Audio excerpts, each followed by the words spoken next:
Now, we have seen the definition of a logarithm. That logarithm was introduced on our previous video.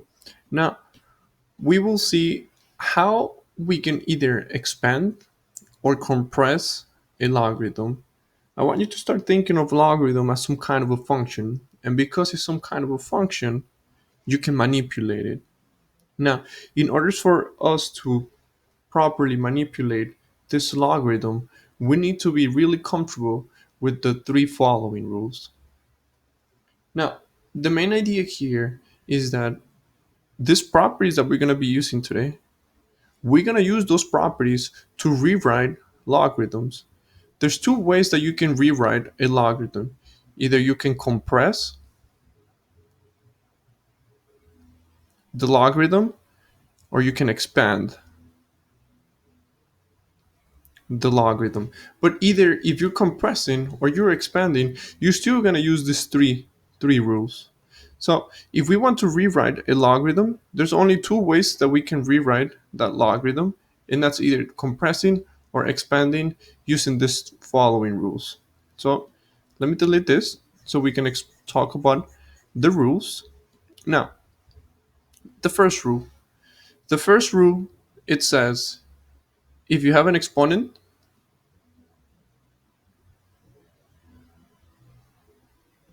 you can bring it to the front.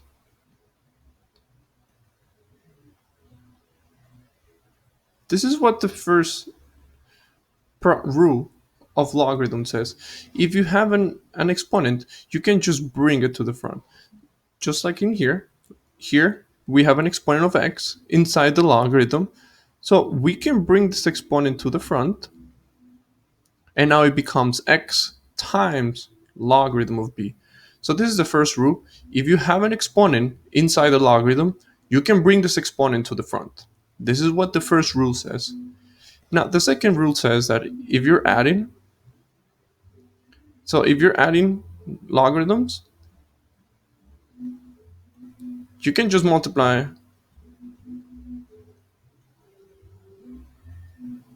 inside the logarithm. So notice here that we have log of y plus log of x. This is the same as log x times y. So if you're adding two logarithms, you can just multiply, you can just rewrite as one logarithm, and you can just multiply the insides. So again, the first rule, an exponent, you can bring it to the front. The second rule, if you're adding logarithms, you can just multiply the insides. And the third rule says that if you subtract, if you're subtracting logarithms, you just divide the insides.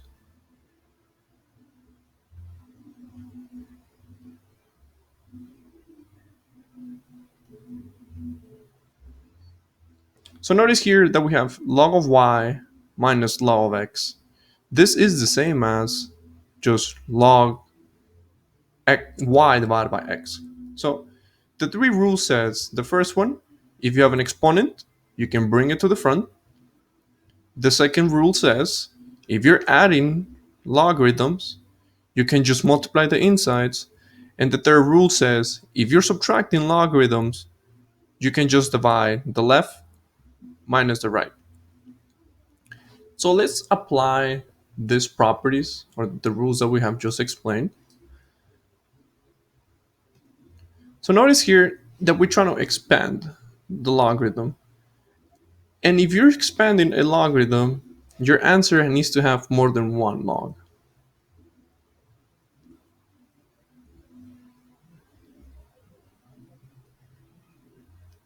So notice here that everything's been written as one single logarithm.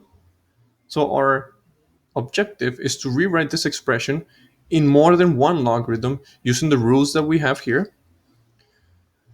So notice here that the second rule says that if I'm multiplying logarithms, or if I'm multiplying inside the logarithm, that's equal to just adding those logarithms.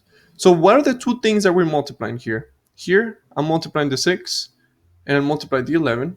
So because of rule 2, it says that if you're multiplying logarithms, or if you have a logarithm and it's multiplying, you can just add them up. So this is the same as the log of the first thing that we're multiplying, which is 6, plus log of the second thing that we're multiplying, which is 11. This is because of rule 2, which is saying if you multiply inside the logarithm, that's the same as if you just add the two logarithms. Notice that in these rules, you can go back and forward. So let's look at example 2 here.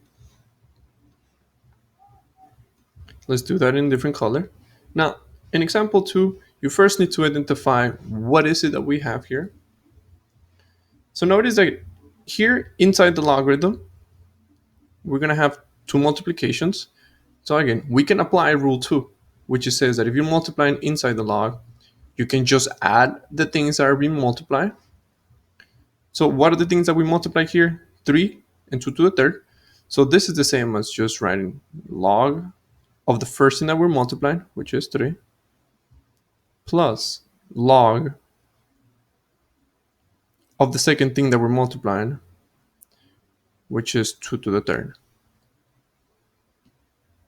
So we're almost done here, but notice that we have an exponent. Let me bring down the rules here. Notice that we have an exponent. If you remember, rule number 1 talks about exponents. And it says that if we have an exponent, you can just bring it to the front. So the first expression, we just rewrite it as it is. So log of 3 plus, and if we have an exponent, we can just bring it to the front. So now log of 3 plus 3 log of 2. This is because of rule 1, where rule 1 says if you have an exponent, you can bring it to the front. Here we had an exponent, so we can just bring it to the front, and that's what we have here. And there was nothing that we can do to this first expression, so yeah, we just rewrote it. So this is your final answer here. Let's talk about the third example here real quick.